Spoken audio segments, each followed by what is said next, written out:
Greetings, Legionnaires! I bring you news of my awe-inspiring battle with the recently released Monster Hunter World, a game in which you are tasked with felling all manner of strange and powerful creatures. However, is this latest entry in the long-running franchise worth picking up, or is it best left to fend for itself in the wilderness? As always, I'll bring you all that info and more in my tactical report, replete with the strengths and weaknesses of our foe. You take on the glorious role of a hunter in the 5th Fleet. Along with your trusty bipedal cat called a Palico and your handler, your mission is to aid the Research Commission in securing the New World, a massive and biologically diverse continent.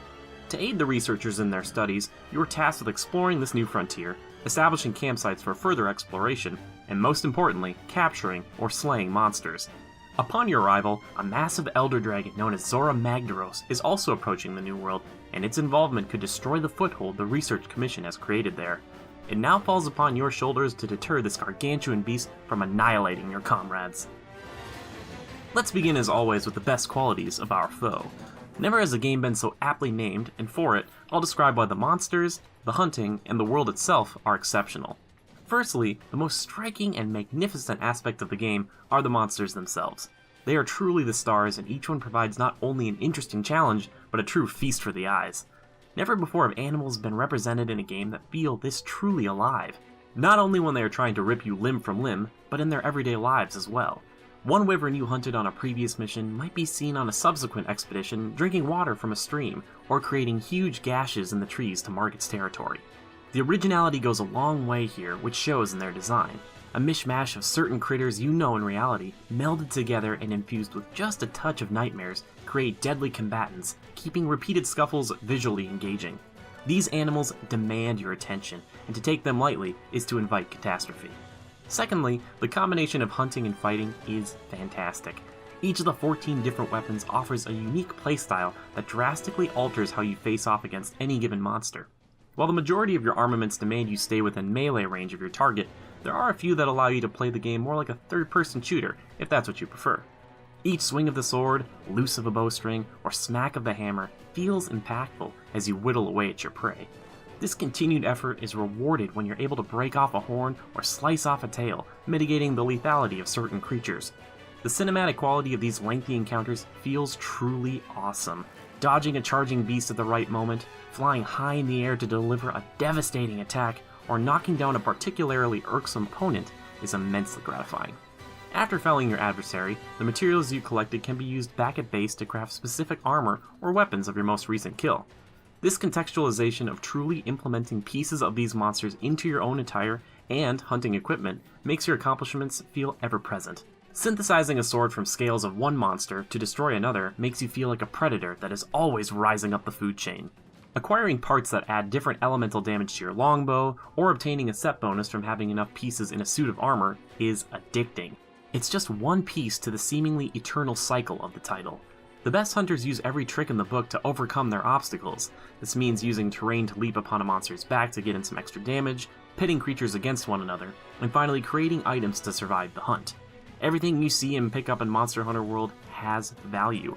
Herbs turned into potions, honey bolsters those potions into mega potions, and eventually you can create max potions that restore your life immediately. This natural progression in just healing strength is but one instance of how this diverse but effective crafting system operates. Assembling shock and pitfall traps can afford you precious seconds of time to either lay on the damage or prevent your untimely demise. These tools and your own gear by extension all come from the final pillar, the world. Everything you gain, besides certain tools, is from hunting and gathering through 5 distinct and beautiful maps.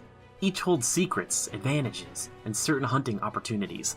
The level of detail cannot be understated, as each is lovingly crafted from the tallest tree to the placement of tiny ammunition for your wrist-mounted slinger. Discovering a nest, vine trap, or natural disaster waiting to happen feels meaningful, as it allows you as a hunter to plan your attack accordingly. This polish is also found back at your main base of Astera.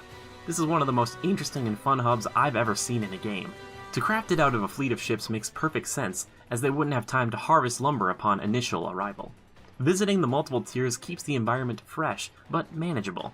Visiting your own quarters is a wonderful touch too, allowing you to place natural species you've captured in the world amongst your personal belongings. This loop of hunting monsters in the world only to return to your base to upgrade your gear to hunt more monsters is an oversimplification, but an apt portrayal of the natural flow of gameplay. While this might seem fairly dull on the surface, it is everything but. The addicting nature of learning and improving feels never ending. The extensive list of weapons and monsters alone can shake off any sort of tedium you could feel when pouring hour after hour into the game. Lastly, cooperating with friends can make all the aforementioned points even better. In a 200 party, you still keep your palicos, which is handy as they typically heal you rather frequently. As the hunting party grows, however, so too do your foes. It seems that difficulty is judged by solo or multiplayer quests, while a 3-player group has possibly the hardest time because palicos are out and the monsters seem to be the most difficult to manage at this number. But when you have 4 hunters working in perfect harmony, there are few moments quite like it.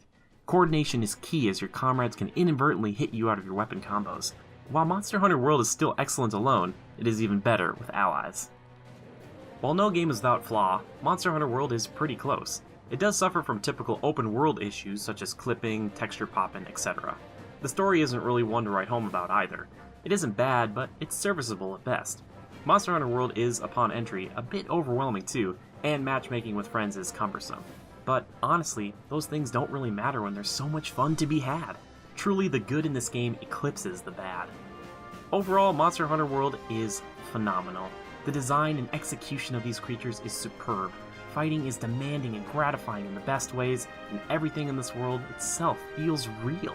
The shortcomings are barely worth mentioning as they hardly hamper the experience in any major way. If you haven't picked it up yet, you should, especially if you can do so with a couple of friends. Monster Hunter World grabs you by the hunting horn and refuses to let go. Legionnaires agree with my review? Let me know in the comments below. Also, please like and subscribe if you'd like to see more videos just like this one. If you want to support us, check us out on patreon.com/criticalreviews to see how you can help fund this glorious campaign. However, if you can't do that, sharing us with a friend helps a lot too. Thanks for stopping by, and remember to adapt and overcome.